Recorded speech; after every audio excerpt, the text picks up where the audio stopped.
Selamat pagi jemaat GKJ Beringin, Bapak Ibu dan saudara-saudara yang dikasihi Tuhan. Anak-anakku sekalian, bagaimana kabarnya pagi ini?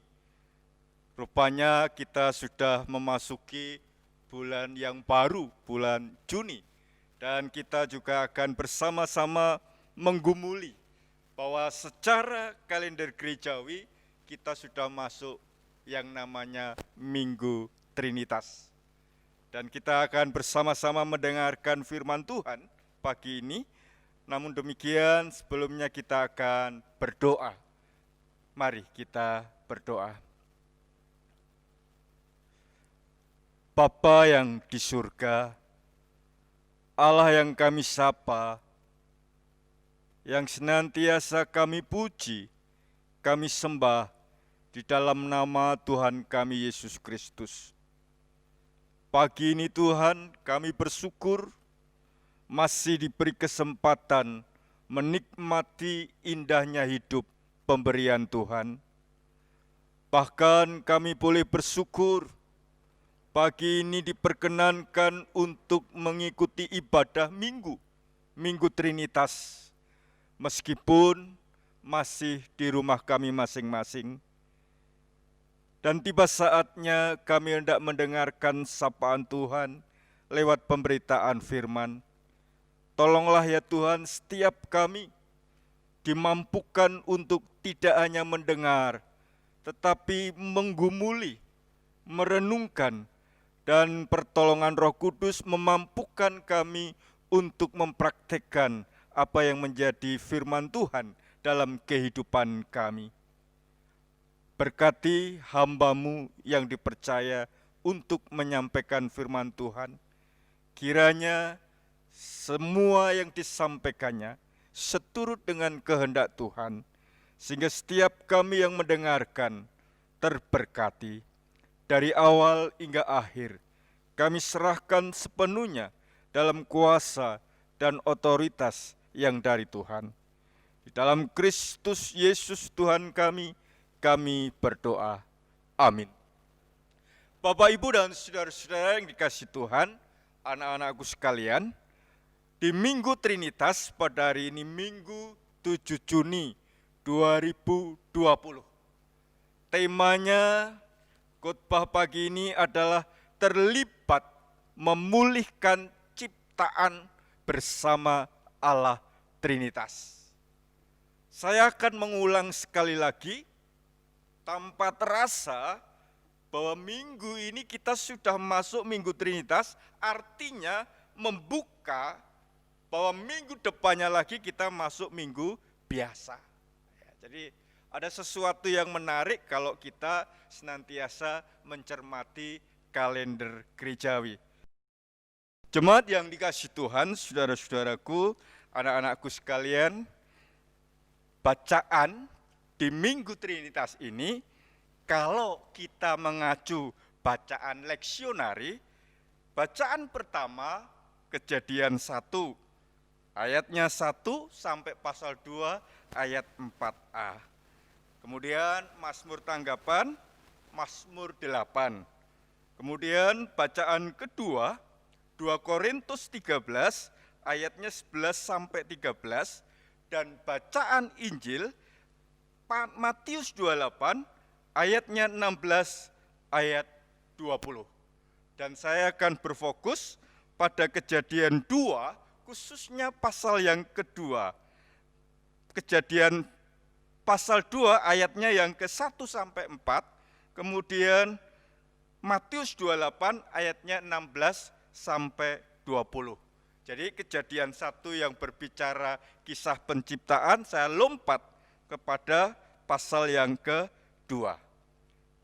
Mari kita perhatikan bersama-sama Kejadian pasal 2 ayatnya 1 sampai 4 setelah kita membaca kisah penciptaan di pasal 1. Jadi Bapak, Ibu, dan anak-anakku bisa membaca sendiri di rumah masing-masing.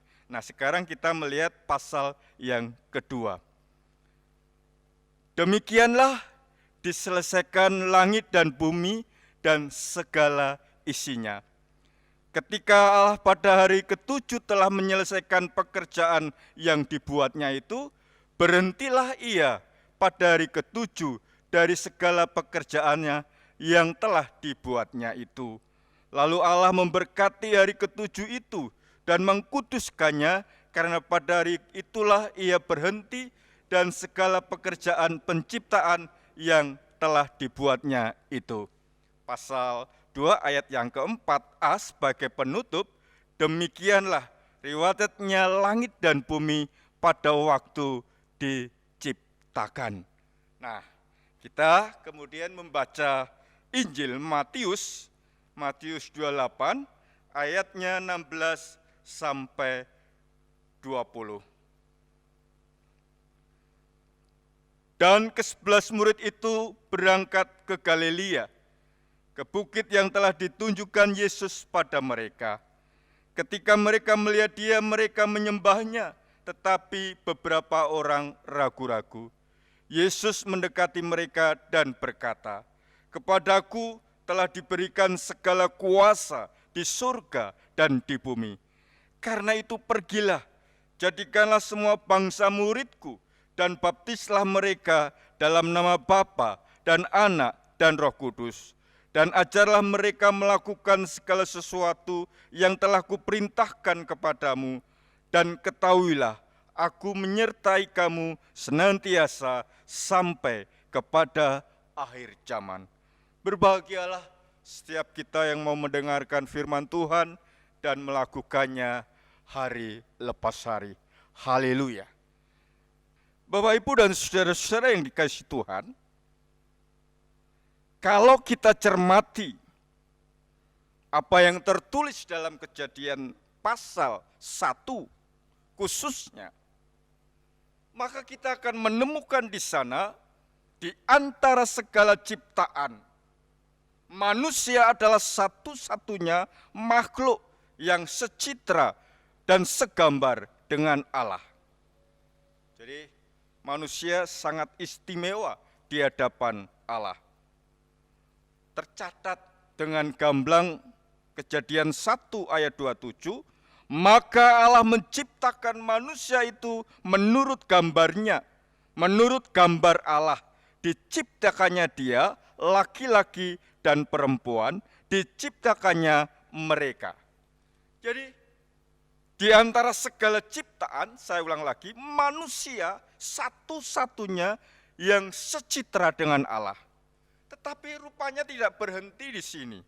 Sebagai citra Allah, manusia juga mempunyai martabat sebagai pribadi yang mampu tidak hanya mengenal dirinya, tetapi juga ciptaan yang lain.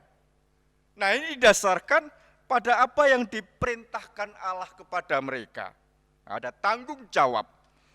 Pasal 1 ayat 28 di Kejadian 1, Allah memberkati mereka, lalu Allah berfirman kepada mereka, "Beranak cuculah dan bertambah banyak, penuhilah bumi dan taklukkanlah itu." Nah, ini selanjutnya mari kita perhatikan bersama-sama. "Berkuasalah atas ikan-ikan di laut dan burung-burung di udara, dan atas segala binatang yang merayap." Bahkan sebelumnya Allah memerintahkan, taklukkanlah semua itu. Artinya manusia yang segambar dan secitra dengan Allah itu diberi mandat mengolah ciptaan yang lain. Rupanya dari pasal ini, pasal 1, Kejadian 1, kita akan bisa mengerti kenapa di Minggu Trinitas ini temanya mengajak kita ambil bagian memulihkan ciptaan. Jadi semua yang ada di alam semesta ini, manusia diposisikan sangat istimewa oleh Allah. Kalau mengacu pada karya penciptaan pada pasal 1, jelas ada tanggung jawab manusia terhadap ciptaan yang lain. Tetapi dalam pertanyaan kita dalam Minggu Trinitas ini, apa kaitannya dengan Allah Bapa, Anak, dan Roh Kudus? Rupanya bacaan Injil yang kita baca bersama-sama tadi jelas. Di pasal 28 di Injil Matius ayatnya yang ke-19 ada kesatuan yang tidak bisa dipisahkan dalam manusia melakukan perintah dan panggilan untuk bersaksi memberitakan Injil. Karena itu pergilah, jadikanlah semua bangsa muridku, dan baptislah mereka dalam nama Bapa, Anak, dan Roh Kudus. Jadi, kesatuan Allah Bapa, Anak, dan Roh Kudus inilah sebagai dasar di Minggu Trinitas ini. Kita pun dalam melihat ciptaan Allah juga tidak terpisah untuk juga terlibat dan ambil bagian dalam pemulihan karya Allah. Kehadiran Allah di dunia ini dalam diri Yesus Kristus ingin menyatakan kasih-Nya yang besar terhadap manusia. Rupanya tidak hanya manusia, terhadap juga ciptaannya. Ya, karena tadi di dalam perjanjian lama manusia diberi mandat. Jadi Yesus dalam karya penyelamatannya seringkali kita memahami berhenti hanya penyelamatan manusia. Padahal dalam karyanya juga Tuhan Yesus ingin manusia yang diperbarui. Orang percaya pun ambil bagian dalam karya ciptaan Allah yang lain. Ya, jadi seperti itu. Bahwa karya penyelamatan Allah tidak hanya untuk manusia yang berdosa, tetapi meliputi segala makhluk dari seluruh alam semesta.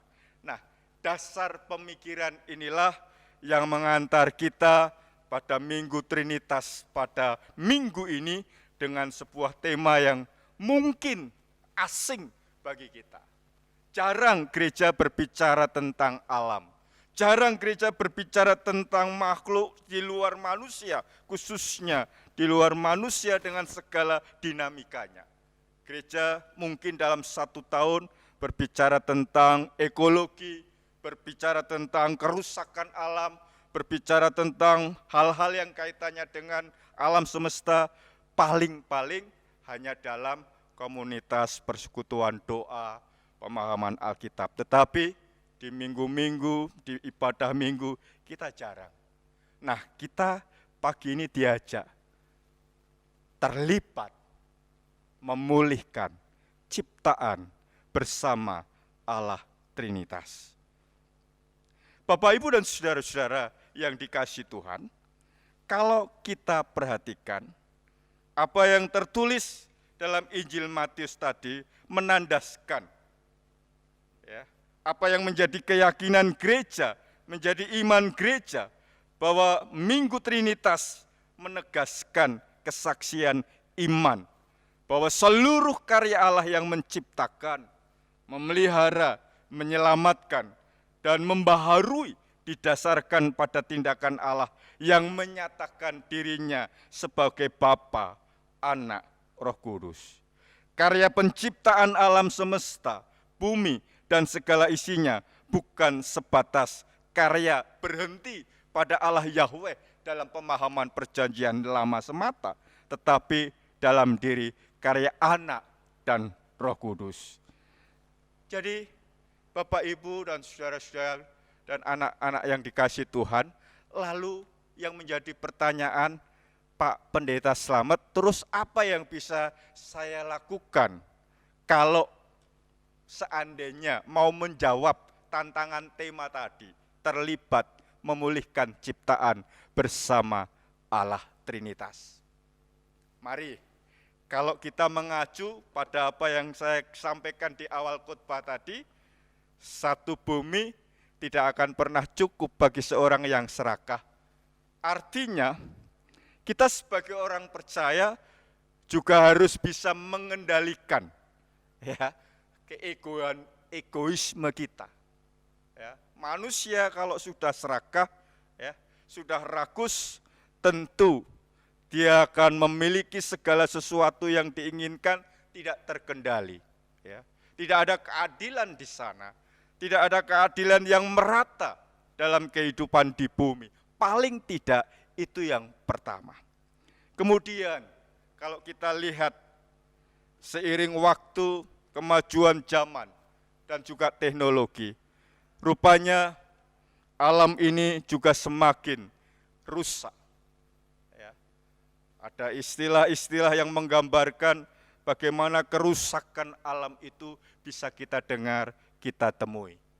Ada bencana yang sebetulnya bukan karena salah alam itu sendiri, siklus alam itu sendiri, tetapi seringkali human error, kesalahan manusia yang menjadikan adanya bencana dan sebagainya. Nah, dari situ kalau kita sebagai orang percaya bisa melakukan hal-hal yang sifatnya ikut ambil bagian, merawat alam di mana kita hidup. Ya. Paling sederhana adalah misalnya kita tahu air yang kita pakai sehari-hari. Bagian dari kehidupan kita bisa mengendalikan apa yang menjadi kebutuhan air. Ya. Seringkali kita membiarkan air mengalir tanpa guna, berarti kita juga menjadi bagian orang yang merusak. Ya. Karena air itu kemudian tidak berguna dan tumpah kemana-mana. Kemudian hal-hal sederhana yang lain yang Bapak Ibu bisa lakukan dalam kehidupan sehari-hari. Ya, kehidupan hidup yang bersih, ya, bersih lingkungan misalnya. Itu gambaran-gambaran paling sederhana kita terlibat memulihkan ciptaan Allah yang semua baik adanya, sebagaimana Allah katakan dalam kisah penciptaan. Nah, saya akan mengutip apa yang menjadi gambaran pemazmur, ya, tentang dirinya sebagai manusia dan alam ciptaan Allah, yang nanti akan menjadi penutup khotbah agar kita pun juga merenungkan kalau Allah demikian luar biasa menciptakan manusia dan menciptakan alam semesta ini, sudah sepantasnya kita juga ikut menjaga keindahan dan karya Allah yang bagus ini untuk kita jaga. Mazmur 8, ya. Mazmur 8 ayatnya yang keempat sampai ayat 7. Jika aku melihat langitmu, buatan jarimu, bulan dan bintang-bintang yang kau tempatkan, apakah manusia sehingga engkau mengingatkan? Apakah anak manusia sehingga engkau mengindahkannya? Namun engkau telah membuatnya hampir sama seperti Allah dan telah memahkotainya dengan kemuliaan dan hormat. Engkau membuatnya dia berkuasa atas buatan tanganmu. Segala-galanya telah kau letakkan di bawah kakinya. Nah, ini kan luar biasa. Pemazmur menyadari betul posisinya sebagai manusia itu di mata Allah istimewa. Yang kedua, tatkala pemazmur melihat ciptaan Allah yang begitu indahnya, tetapi sekaligus diingatkan bahwa semuanya itu diletakkan dalam pengawasan dan tanggung jawab kehidupannya. Dan itu juga berlaku bagi kita orang percaya. Allah meletakkan tanggung jawab itu juga bagi setiap kita. Sehingga apa yang diciptakan Allah yang baik adanya itu terjaga, terpelihara dalam kehidupan manusia dan alam semesta. Selamat merenungkan, selamat memasuki Minggu Trinitas. Tuhan memberkati. Amin.